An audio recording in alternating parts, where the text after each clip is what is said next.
That was the best thing ever because I lost my virginity in the Hilton Hotel in Midtown Manhattan as a 17-year-old from Philadelphia.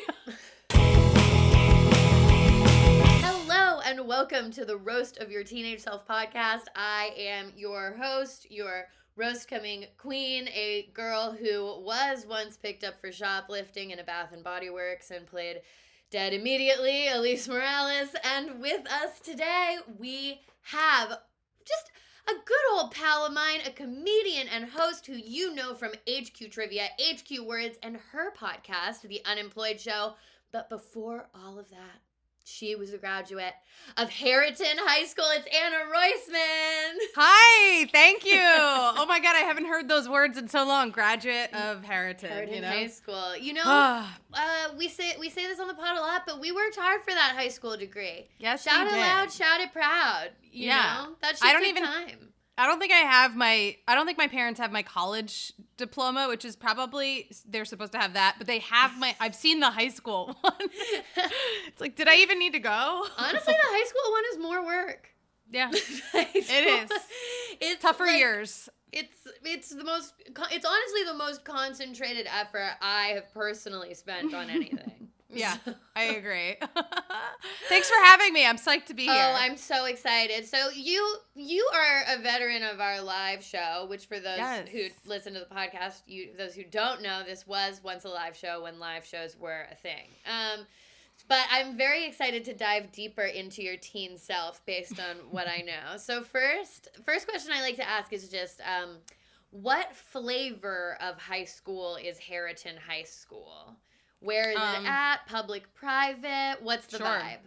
So Harriton High School is a very small public high school in the suburbs of Philadelphia. Lower Merion School District is the school district. A lot of people know it because Kobe Bryant, this got sad. Kobe Bryant was like the most famous person from my area. He went to Lower Merion High School. So there's two high schools in... Okay. I actually remember hearing this in one of the million Kobe Bryant things that I watched after the sad thing. Yeah.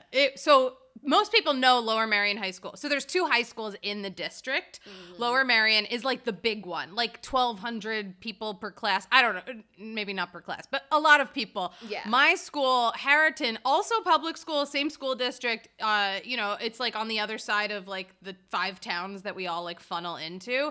Mm-hmm. Harriton was a lot smaller. So like even though it was public school, like there were like 200 kids in a class. Like, oh wow. Yeah. So was it just small. Like because there were less people in the Harriton? It was like weird. It was like middle schools were pretty evenly sized, and then like a lot more kids went to Lower Merion, and like less like public school, like middle schools went to Harriton. I'm sure if we dug into that, we would find out something bad. I'm sure the reason is probably upsetting. Right? I have no idea. My dad went to Harriton though, so like that was cool to go to the high school my dad went to, which Was there any like relics of your dad around the high school, like Harry Potter finding his dad's like old trophies? No, definitely not. Middle school, yes, I had like a shop teacher who like pretended to remember who my dad was, but like I don't even think he was very old. I don't even think he knew like what day it was, but he was like, Ricky Roisman. I remember him. I'm like, no, he doesn't. But it's so sweet. It's nice to try. It's like, oh, of course you do. That's adorable. Yeah, I definitely remember my dad. So you took shop. Was that like a choice? Did you get to choose between things? I don't remember. That was middle school. We all took shop. You didn't take shop? And home ec. Oh my God, we had shop and home ec. We did not take shop, but I did take home ec, but home ec was called Family and Consumer Sciences. Oh, wow. So you were, and I know this from your previous performances, you were a drama girl. I was, yeah. I found drama, though, later. I I did 3 sports a year. I was an athlete growing up. My mom's an athlete. My parents have nothing to do with, like, theater or acting or any of that shit. I knew what I wanted to do, but I did my sports. I was good. I was good at sports. And then what were the sports? Oh, so I'm a tennis player primarily. That's what I mostly did. But I also played basketball and I played softball. Got it. And then, like, by, like, 9th grade, I realized, or, like, 10th grade, it must have been 9th grade, I realized I can't play softball and audition for the spring musical, and, like, that's where, you know, I was divided. And that, like, this has happened many times, and that is ultimately the plot of High School Musical. Is how does one do sports and the play? It can't not be done. Fair. It can't be done. You know, those rehearsals are demanding. You can't be out on a field ruining your body, your One lungs. must choose between athletics and theater. It's so true. So what did you ultimately choose theater? Obviously, yeah. I chose theater. I was hardcore. So, like, I didn't do any of the plays, though, in middle school. So there were already, like, the drama people who were, like, going... Early. It starts early, yeah. But I was doing sports in middle school, and I was friends with, like, the cool crowd. And then, like, come high school, I went from, like, cool to, like, nerd, like, very fast, because I was like, I want to do theater, which is good, you know. I listened to my instincts. I also played an instrument, and that was, like, a huge part of my high school experience. What instrument? I played the alto saxophone. That's fucking cool. I still have it. I still can play it. Thank you. That's an extremely cool thing, but isn't cool when you're in high school. Like, when you're cool, when you're in high school and you tell someone you play the alto saxophone, that means nothing to them. Now I'm like, oh my God, that's fucking awesome. It's cool, you know, in some ways. But did you do this, like, in school? They made us decide on an instrument in, like, 3rd grade or something. Yes, like I picked the violin. You, like, test them out, right? You, like, walk in a room and they're like, and I remember they put on my, like, form. I walked in, I was like, I want to play the saxophone because I want to play an instrument that's in jazz band. But I, like, knew that already because I had seen the performances from the high school. And they said her hands are too small for a saxophone. And they recommended, like, the fucking clarinet or the oboe or the flute. And I was like, these are pussy instruments. I will play the cool saxophone. My hands will grow as I get older. Yeah, that's crazy to say to a child. Like, your hands are going to grow. Teach this kid the saxophone. Her hands will get bigger. I know. And then I was, like, good at it. I don't know if it was, like, mentally I was like, I'll show them. But I was, like, first seat in the band, and I was the only girl in the whole jazz band. It was all boys, and so they let me wear, like, we all wore all black, but they were like, since you're the only girl, I guess you can wear, like, a cool color. I wore, like, neon orange, like, turtleneck. That's amazing. I was like, not only will I stand out because I'm a girl, but I will be the brightest person in the room. Absolutely. I am going to stunt on this jazz band concert. Yeah. So then come high school, I was doing jazz band and concert band and concert choir because I sang too, and then I was in the plays. So I don't think I did play tennis all 4 years because tennis was in the fall. Somehow I figured out how to do that. I don't know. Well, that's also a crazy thing to think about with high school where you're just like, wait, so I was going to school for 8 hours a day and then I also was playing 5 sports. Right. And I had homework. I don't remember ever doing it. Yeah. I starred in a play. I have no fucking clue. It makes no fucking sense. Yeah. I didn't get big roles in the plays. I wasn't, like, a hot shot from the start. And seniority at my high school was a huge deal. So, like, freshmen were, like, chorus, you know, you were automatically in the chorus. Like, unless you were, like, a child, you know, movie star, I don't know. No younger grades, like, got the good roles off the bat. Yeah, you had to be a prodigy to... Yeah. That's how it usually And you had to, works. they said you have to earn your roles. So, like, you know, by junior year, maybe you'll get a lead. Like, it was, you had to, you know, pay your dues. That's how my high school worked, but also, like, my theater teacher loved to subvert that and, like, keep you on your toes by being like, yeah, you might get the role you want your senior year, but also I'm crazy. I could do anything, anytime. Rules don't apply. Yeah, I love exactly. That. So he's like, so you must please me at all times. and we bent over backwards to do so. Okay, so here's a question. Yeah. Was band, like, I mean, I guess you were the only girl in the band, but was it like one night at band camp, sexually active band geeks, or was it a very chaste pursuit? So band was, I would say band was like, concert band was guys and girls. And like, we were like, it wasn't as sexually, active and hyped up, but we were like bad where like when we went to play at like like Six Flags or something, like we had like a performance, like people brought alcohol, you know what I mean? So we like, they were like cool and like, we know how to party. No one was really hooking up in band. Maybe they were. Jazz band was like hard, like, so jazz band, I was the only girl for a lot of years. I think there ended up being like one other girl, but like, and I was younger, and they would like drive me to practice like early in the morning. Like my neighbor was in jazz band. He'd like pick me up. They would like roll joints, and they would like have lots of weed. And I was like this naive, like, I'm also a singer, My throat. I was like, I know I'm here and I play the saxophone and I'm very cool, but I also am in the musical and like I can't do that to my lungs. Like they always were like trying to get me to do shit and like this were, band sounds extremely cool. Yeah.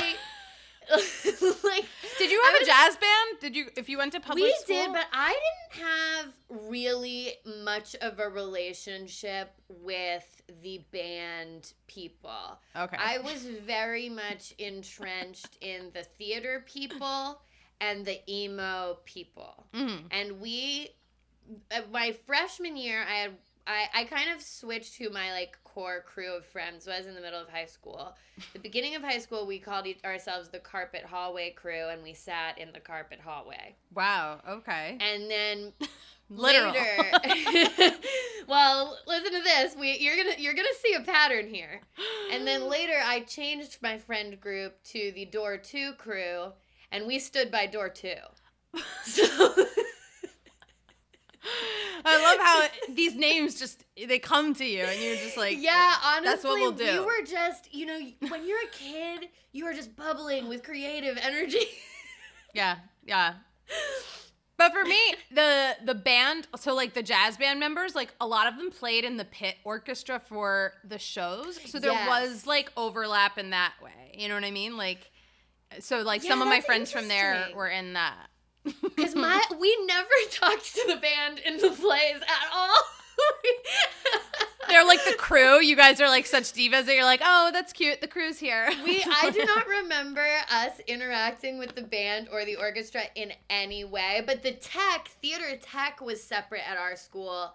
Yeah. And that was like a lot of crossover. Yeah. And like tech and actors dating. Had a lot of hooking up. Oh, yeah. Same at my school. That's a very sexually tense relationship between theater tech and actor. Yeah, for sure. Yeah, I remember that being it, too. You spend a lot of time in the dark. I think that's why.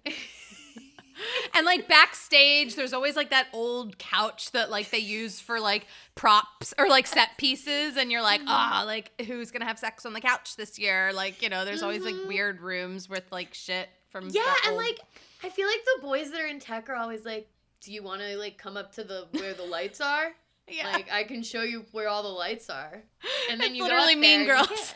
Right? Yes. Oh my God, I wasn't even thinking about that, but that is where they go in Mean Girls. Right. They go to the projector room, which is like the tech booth. Yeah. We had a prop room where they kept all the props and costumes that the theater kids kind of like.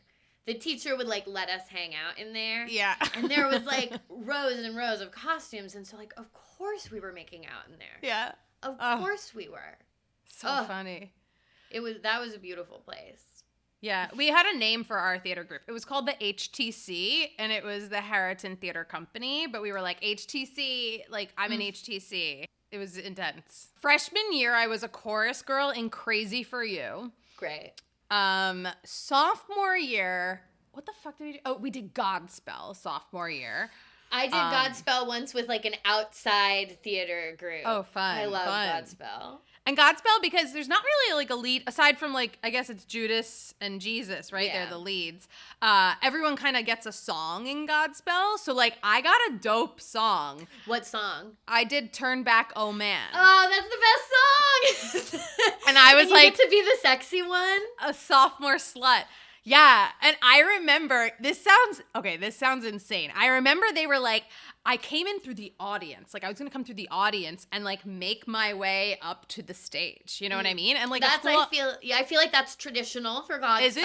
Okay. Mm-hmm. And I was like, I was so excited to, like, be in the audience, and they're going to have a spotlight on me, and I'm going to be in a boa, and I'm going to, like, fucking, you know, I knew how to sex it up. I watched a lot of porn as a kid, and I was, like, ready for it. And I remember being worried about, like, they were like, and you can, like, play with people and whatever. And I was worried about, like, sitting on people's laps that, like, I didn't know, you know, like, students and stuff. Mm-hmm. I was like, I don't want to, like, you know, invade, like, be in someone's space. Mm-hmm. So I remember I, like, would plant one of our theater teachers.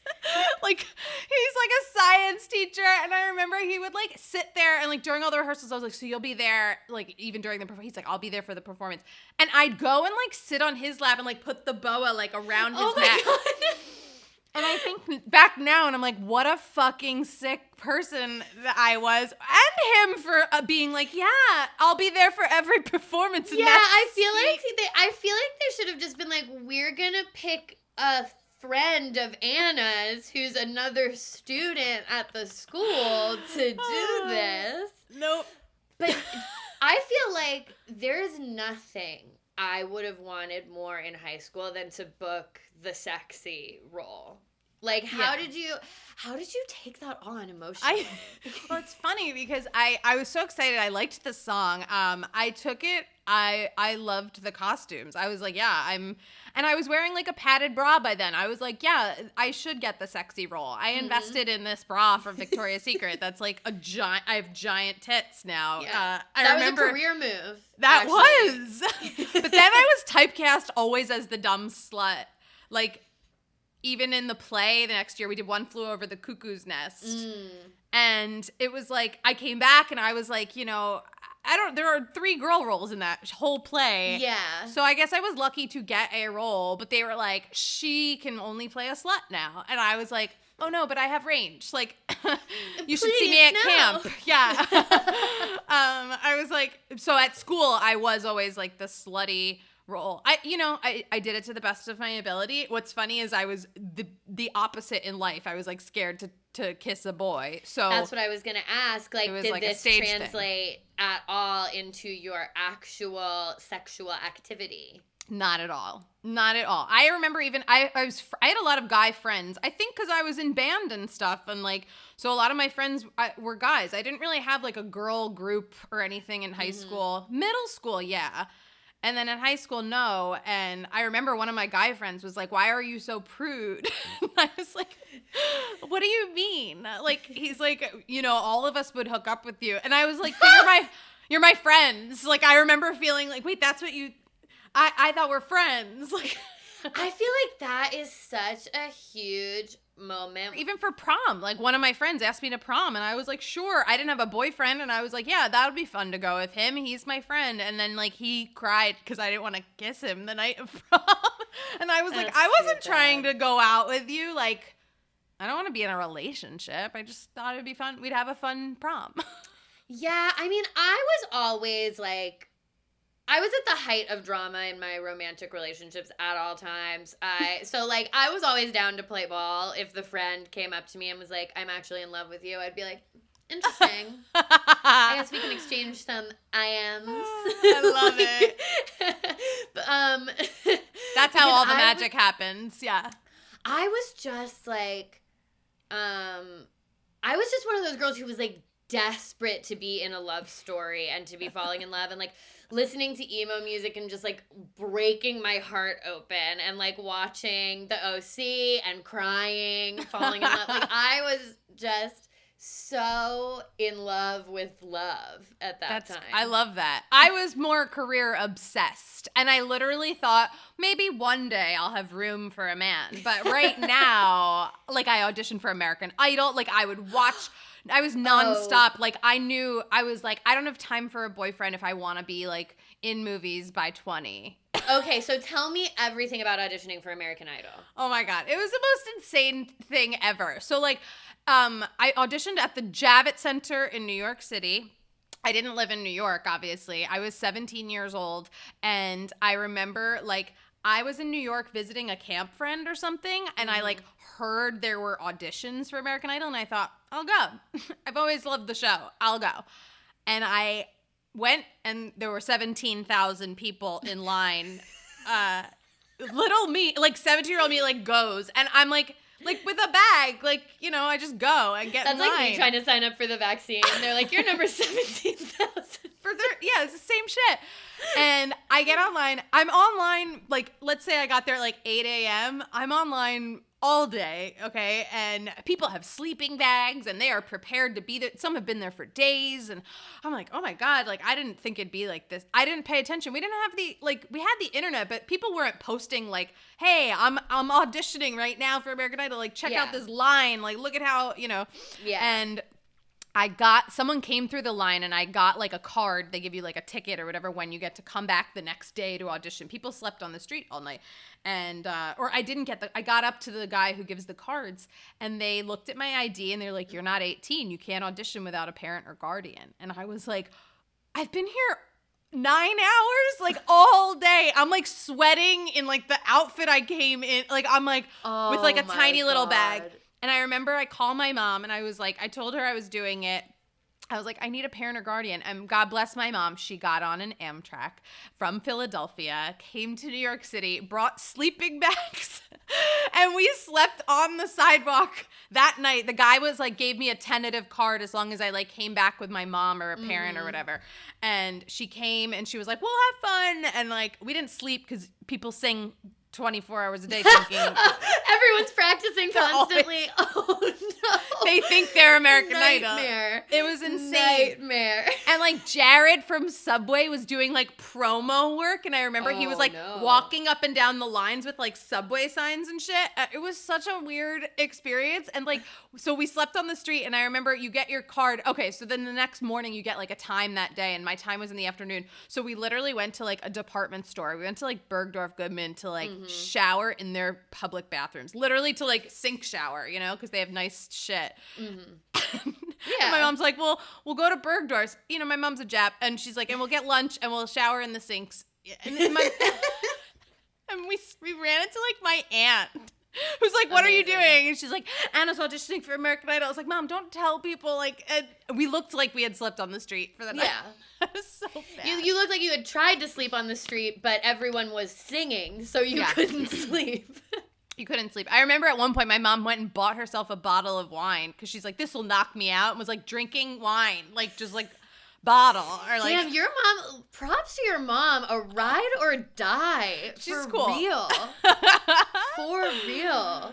Meanwhile, you audition, you get through like one round of producers, and then like the producers you don't get to the big dogs until like 8 rounds or something. And so like no one from my group got through. They told me I was good, but they were like, you're not Ruben Studdard. And that feedback stuck with me for years. They told you. I was like, no shit. They told a 17-year-old Anna Roisman, you're not Ruben Studdard. Yeah.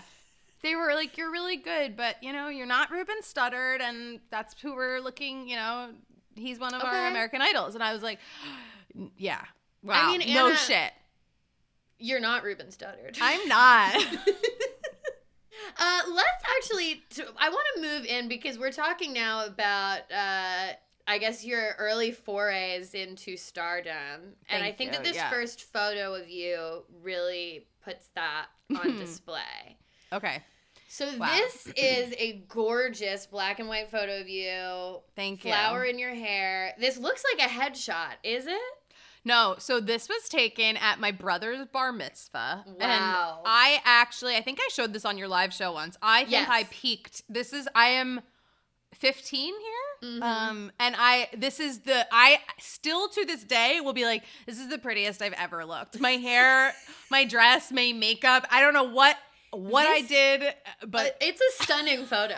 Like, you're drop dead. It's one of those pictures where they're like, and this is the Anna Roisman's first photo before she got into Vogue. It's so funny to me because I'm like, how did I know how to like get that shit done at 15? Like, what happened afterwards? There's a lot of awkward afterwards, you know what I mean? And the control in your face, the emotion in your eyes, it's really So this was just at a bar mitzvah, like my brother's bar mitzvah. So it was like a fancy event. Okay. We had these like, our bar mitzvahs in our town were like weddings. You know what I mean? They were like, it was at a hotel. It was like a black tie thing. This dress is hilarious. So this dress, you can't see the full dress. I had it made. It was copied after a Sarah Jessica Parker dress that she wore to the Golden Globes. I watched a lot of Sex and the City with my family every Sunday night. That was like a normal Sunday night activity for us, which is highly inappropriate. And so many things about that not appropriate, but whatever. Right? So yeah, I had this photo like around, like I kept it around being like, this will be the photo I use for the rest of my life. It's the prettiest I'll ever look. It really is a gorgeous photo, and this isn't even your bar mitzvah. No. I had already had the bat mitzvah. I was going to show you that, but I was like, no, this is more when I'm like 15. So, this was when I was in like... What was your bat mitzvah theme, though? Just so that we know. Oh, so mine was Anna's Paradise Island. I didn't pick it. It was, it was a lot of palm trees. We had steel drum band, which is so religious, to do for cocktail hour. Steel drum band is fun for a cocktail hour. Very cool. Honestly, that's like a really elevated event. Yeah. And then my brother's was, this bar mitzvah that we went to, my brother's was Abe's auto show. And it was like a car show. And I remember, my parents have a lot of friends who are much richer. They had a lot more money than my parents. So my dad like borrowed like 3 of his friends like fancy cars, and they had them like in the room, like on display as if you're at a car show. That's incredible. Yeah, that was hilarious. There's a young man named Noah who had his bar mitzvah in my wedding venue, and I really like the way that they set it up. So I have like many photos of Noah's bar mitzvah. That's not weird at all. I just really like how they set up the cocktail tables and like the way that they have like, man, Noah really did it right. Okay. Let's go to your next photo here. Oh, okay. I love this one because this is this is indicative of a lot of fashion that was happening at the time. Should we start with the cap? Sure. Yeah. So let's go head to toe. I loved clothing. I always did. Growing up, even from like 6 years old on, I said I'm going to be a movie star and I'm going to have a fashion line on the side. And I cared about, and my mom cares a lot about clothing. So that was always big in our house. This hat is, it's actually a corduroy hat. I believe I still have it. Yes. I remember I got it. I thought it was like the coolest thing ever because it was from Barney's in New York. I probably got this the fucking day I auditioned for when I got rejected from American Idol. I was like, for not being, well, you know what? Here's what I'm going to say. Ruben Studdard would never wear this. Ruben Studdard would never wear this. No, and that's why I discovered myself. Yeah, no, the hat, I don't know. I don't even know if I guess my mom always told me I looked great in hats. So this was the hat I guess I chose. But this outfit, the hat is like, looks like winter. The rest of the outfit is like I don't know what season this was taken in. That was a huge thing I feel in the early 2000s is like I have on shorts, but I do have on a long sleeve shirt. I'm wearing a knit hat.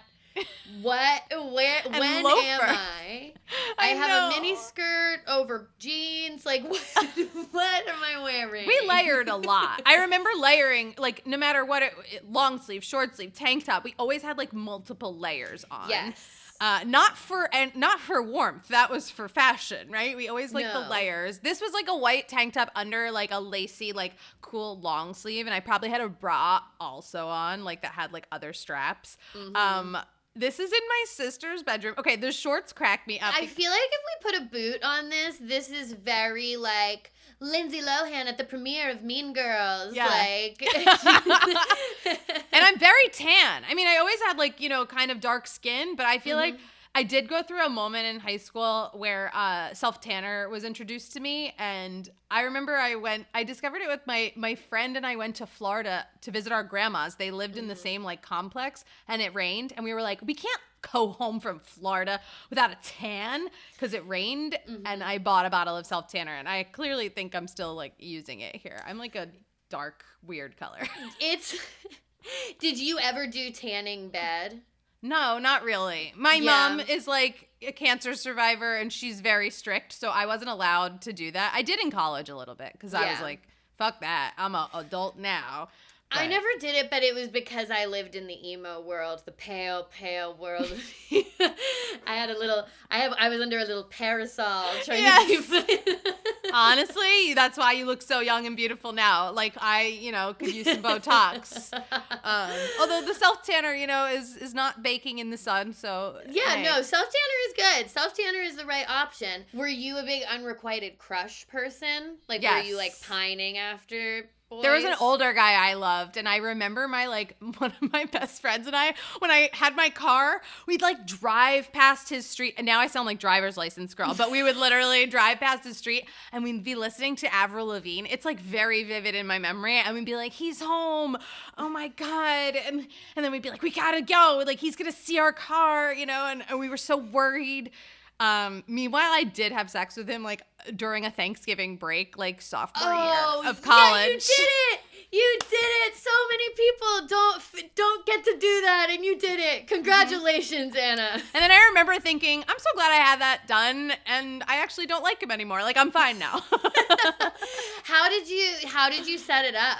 Well, we were always like friends, and I remember there was like a party happening, like Thanksgiving Eve was like a big night, and I didn't go to like the bars or whatever, but like the theater-y kids had like a house party, like someone was like, my parents are like not here, like, so we all were at someone's house, and I remember we just like hooked up, and I had already had sex at that point for a couple of years, so I was like sophomore year of college. Not I was to like, brag, but whatever. I already had sex a couple times.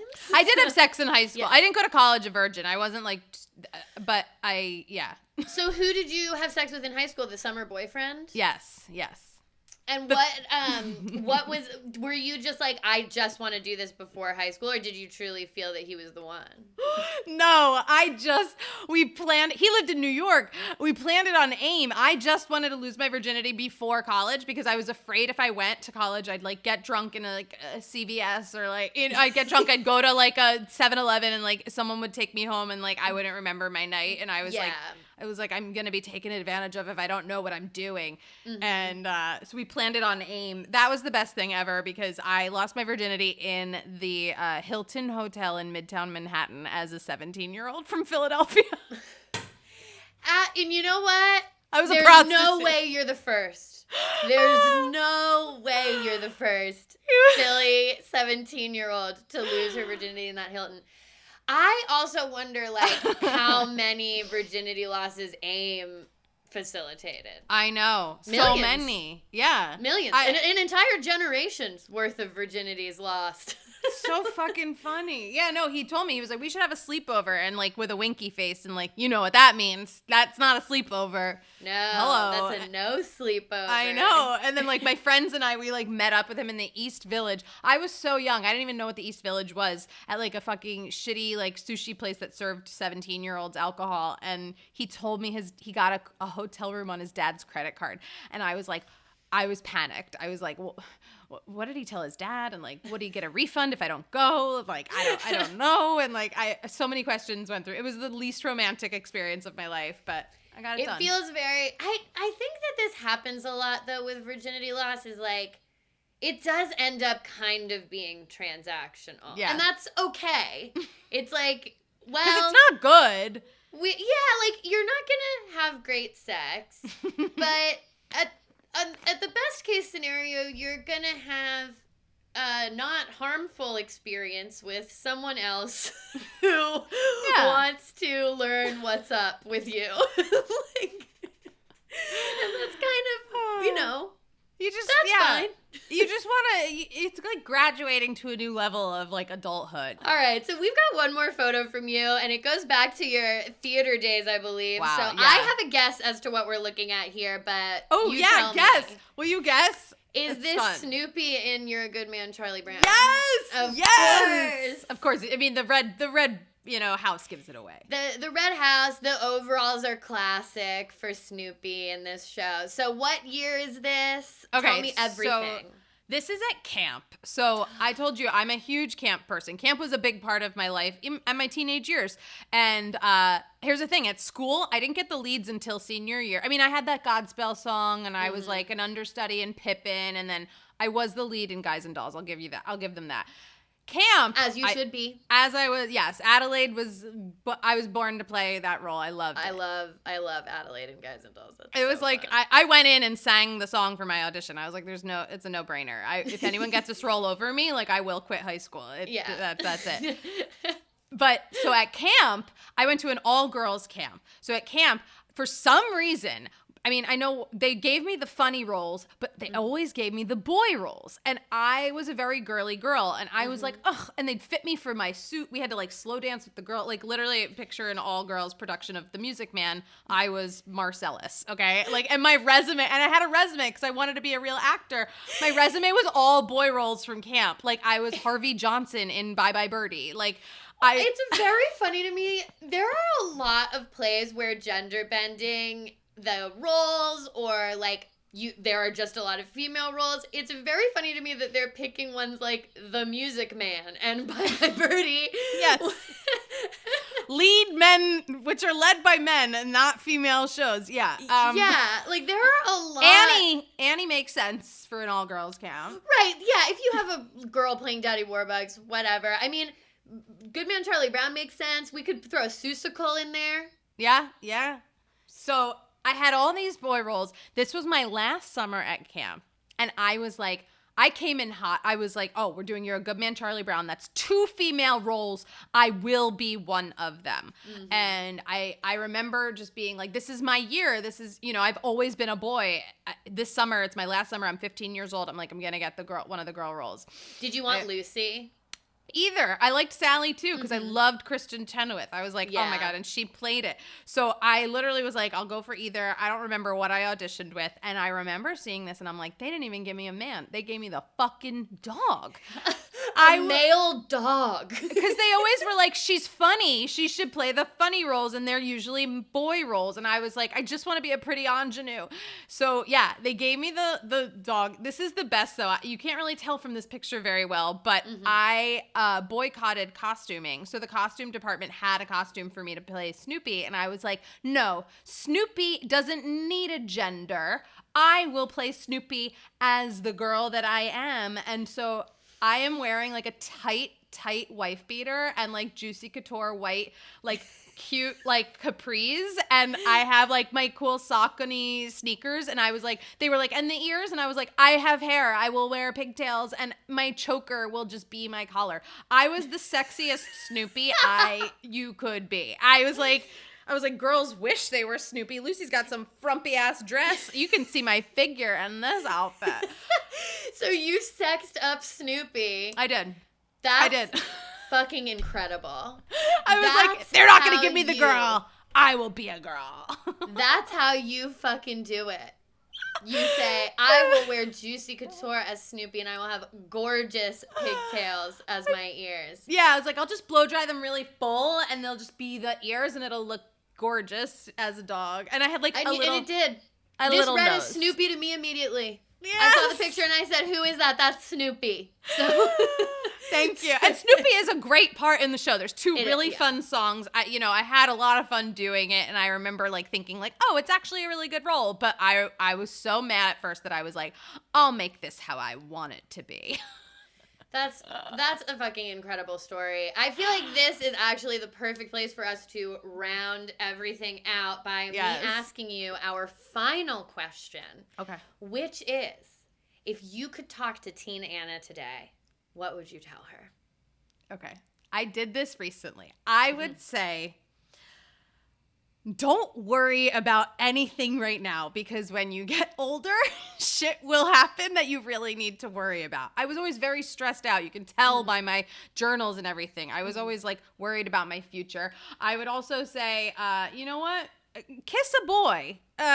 Just try it. You don't need to wait. You don't need to play so hard to get. Have fun with boys. And I would say, you don't need to, you're gonna get the right roles for you. You don't need to put all your eggs in the basket of a fucking musical at high school, even though it seems like the most important thing at the time.